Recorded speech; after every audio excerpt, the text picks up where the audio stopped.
So Jace and I absolutely love peppers, and you'll see that in the garden because we have peppers in 5 of the different beds out here, plus we have peppers in the hoop house. So I'm going to go through the peppers today in the second to last video of the Birdies bed spotlight garden tours. So I'm going to start over here. This bed is full of sweet bell peppers.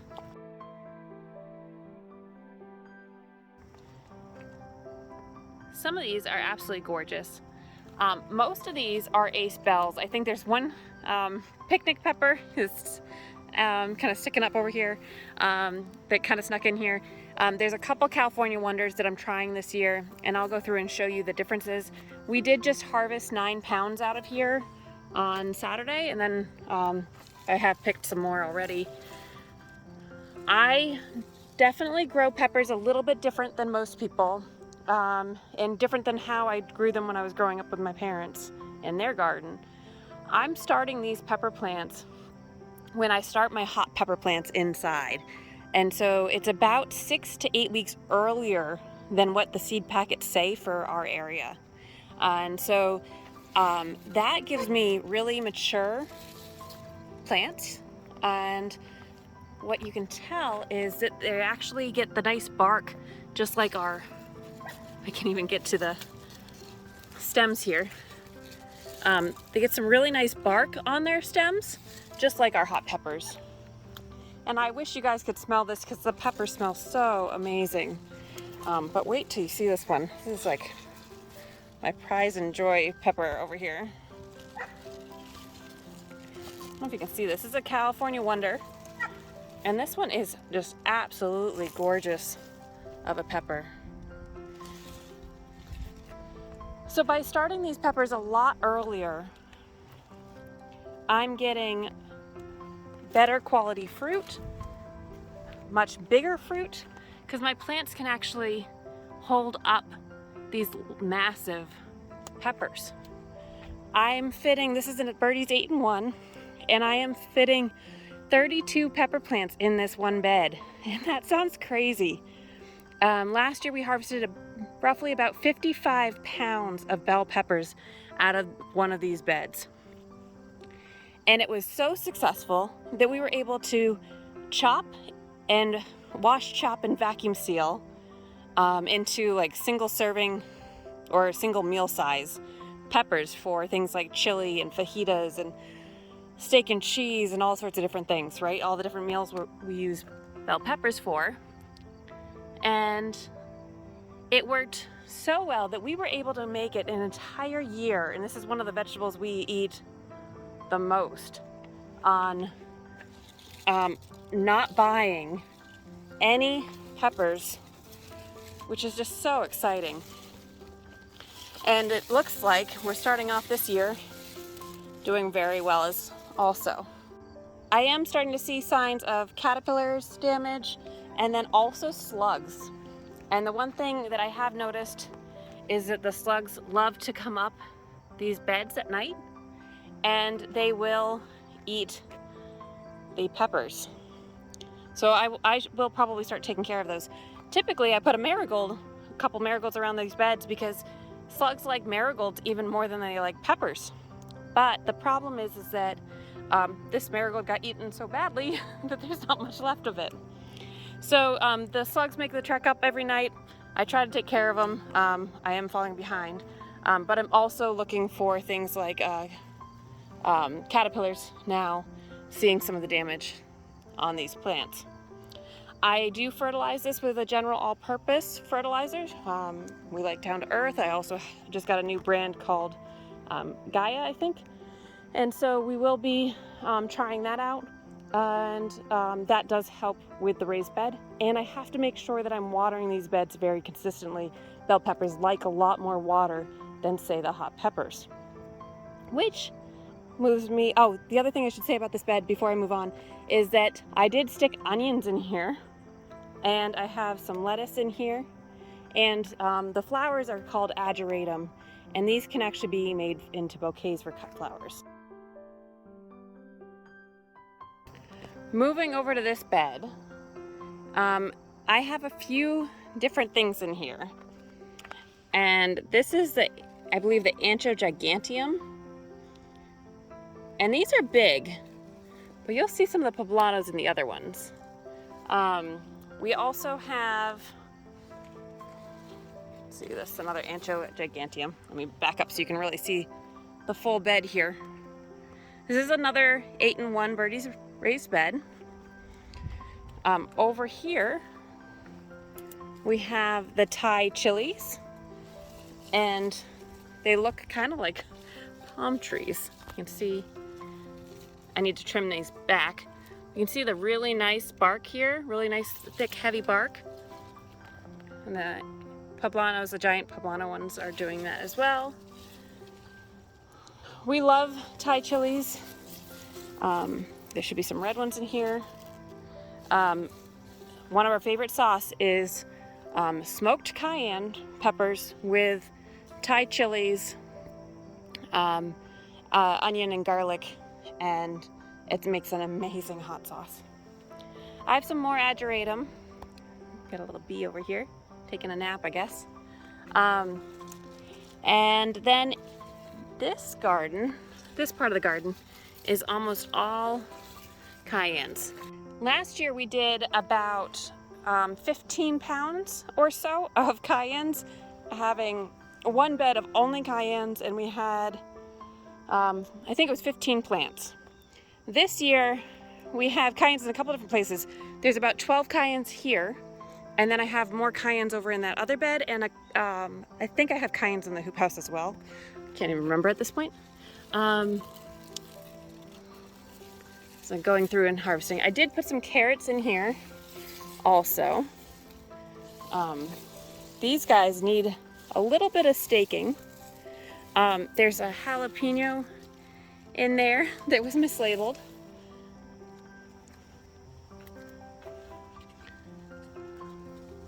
So for this bed, you can see they're doing really well.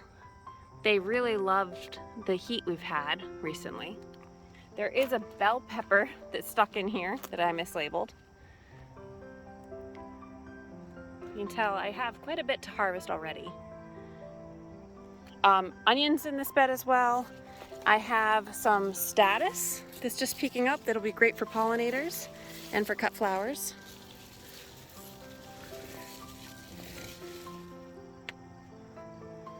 And somewhere here, I do have a bell. I just picked up a very large bell pepper off of this plant, I think last night maybe. There's some more statice. You can kind of see the jalapenos down here. Probably need to get a stake in there for that. I also have some celery in here. You can kind of see down here. It's a little too much shade. Some lettuce. It's bolting that I need to take care of. Some more lettuce. This is an old marigold that's really late. Got another marigold over here on this side. Ageratum in this bed as well. So lots going on in this bed. Lots to pick in this bed, and yeah, definitely still producing. Again, I start the cayennes the same time I start the bell peppers, the same time I start the Thai chilies and the poblanos. And so that's how I'm getting these really healthy plants and getting harvest for cayennes so early in the season. And some of these are just massive.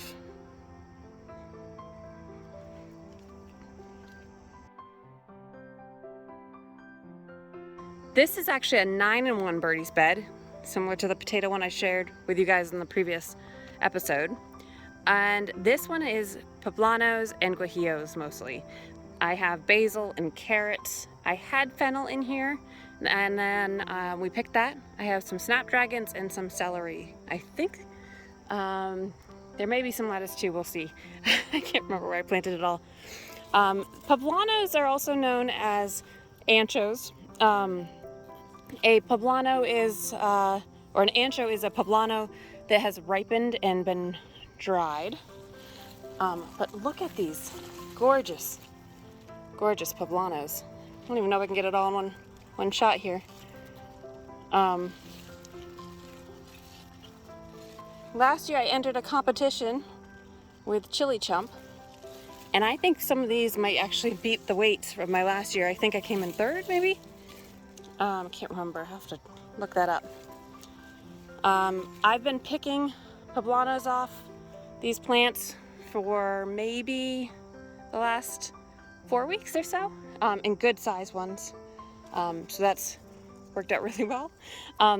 Just to give you an idea, these beds are about 30 inches. I'm on probably a couple inches of mulch, and this plant is actually taller than me, which is just kind of amazing. Then over here we have some guajillos. These are also known as El Edens. And when these go ripe, they will go red also. And I'm trying to see if there's any, I don't think there's any red ones yet. When these start to go, they'll actually all go pretty quickly. You can see the nice sturdy stems in order to hold up all of these plants. We have a couple of house wrens that like to go into these pepper beds and hang out underneath here, which means that they're picking off bugs, so I don't actually mind that. And these guajillos, when they turn red and we dehydrate them, they can make some of the best marinades and salsas and sauces. Huge fan of those. The poblanos, we do chili rellenos. I'm going to say that wrong. I apologize for my pronunciation. But basically it's a stuffed and then egg battered fried pepper with cheese and sometimes beef inside it. And it's amazing. They also, if you broil a poblano when it's green, not ripe, and you blister it and take the blistered skin off, those can make some amazing flavors of marinade salsas and sauces. And so there's no real heat in either of these. They're just amazing flavor. So a very different type of flavor than a bell pepper, but also very similar. So if possible, I highly suggest trying to replace some of your green peppers with poblanos at some point. Try some authentic Mexican cooking. We do a lot of the Rick Bayless recipes. We have his cookbooks, we watch his YouTube, Taco Tuesdays, things like that. Highly recommend that. He uses both of these peppers quite often, and for that we thank him, because that's how we figured out we wanted to start growing them. So that's our little shout out to Rick Bayless. Over here, this bed is split, half sweet or 3/4 sweet and some hot on the end there. So these have a lot of the picnic peppers and Escamillos, which are new to us this year, and I really need to prune these. There's a lot of foliage on these. Way too much foliage. If I can find you some peppers. So over here, these little guys are picnic peppers. I think I have, oh, I might need to go around. There's some ripe ones over there. These are the Escamillos. And if you follow Jacques in the Garden from Epic Gardening, he just did a story on these Escamillos last night, I think. They do turn red and they're absolutely gorgeous, so I'm excited to try those once they ripen. I also put in some radishes, and these are actually getting pretty close, which is great. We've got some carrots in here, lettuce, and then over here I've got some celery root, and you can see by this little ball down here, that's a very starchy like potato with this mild celery flavor that's delicious. And then I've got more carrots. This is the north side of the bed, but it gets really nice early sun from right over there. And so I get to take advantage of all sides of these beds, which is great. We also have more cayennes in here, which I need to come back and pick. And I don't even know what this one is. That's interesting. Looks like it's a bell that had some interesting flavors or shapes. I don't see the tag anymore, of course. We'll have to try that one. A seed crossed with something previous generation. Got guajillos in here.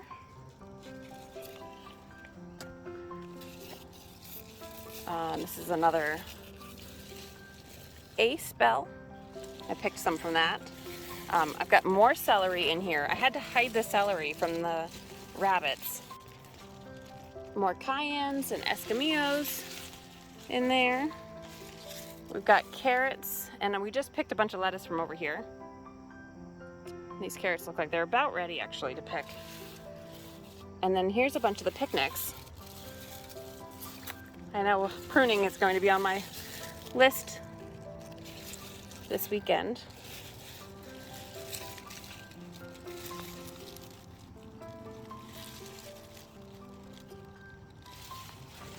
And there's some ripe ones in here. So all these pepper plants on all the beds, I'm going to let continue to grow as long as possible and to harvest as much peppers as I can. And we will continue to freeze them, and we're still considering getting a freeze dryer.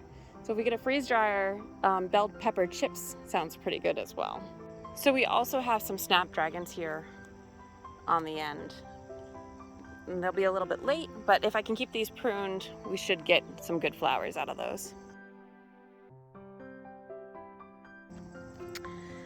So the last Birdies bed we have peppers in is this one, which is a short 8-in-1. You can see this also has a lot of our onions, and these, I've already harvested a ton of onions, but these are the best onions I've ever grown from seed, and I'm really, really happy with them. And they're delicious, and I don't know which variety. And you'll see they're same as the other bed right there. Hands down, amazing. This guy is getting destroyed by the slugs, so I really need to take care of it.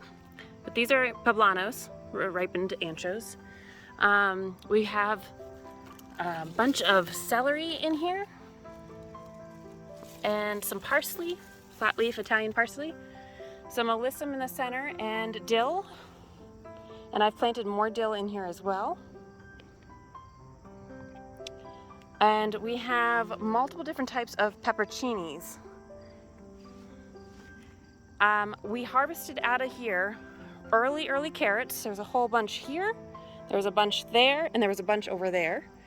And I think it was about 8 pounds total across all of those. I wanted to try 2 different types of pepperoncinis this year. So over there's this, I think the shishitos, and over here are the pepperoncinis, which I believed were the same things, and I was confirmed. It's just 2 different names. So we will pickle these. You can look at how crazy big these are. So I'll have to use the big jars for pickling this year. And I do need to come in and pick these also. We have jalapenos over here. These 2 plants on this side are jalapenos. And then we have serranos as well. And the jalapenos, we like eating them green, but we also really like moritas, which are a smoked or a ripened red, then smoked lightly, and then dehydrated until it's a little bit like a little rubbery. Not fully dried, but most of the moisture is out of there. And those make one of our favorite all-time salsas with tomatillos. And serranos are the same way. And then we made cowboy candy for the first time. If you haven't had cowboy candy, I highly recommend you look those up. It's been absolutely one of Jay's favorites. We made it with serranos and with the jalapenos. So we have just a few peppers, I would say, in this garden. And we do have some more over in our hoop house. And actually I stuck some in the flower bed because I was running out of room. But I hope you guys are enjoying the detailed deep dive spotlight tour of the Birdies bed gardens, and I have one short video left on our last little bed, which is a 6-in-1 tall brassica bed that I will be shooting next.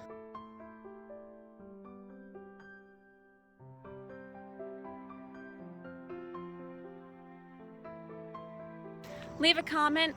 How do you guys grow your peppers? Which peppers do you like to grow? I'd love to hear all about your gardens, and any questions I can help answer, I'd be happy to.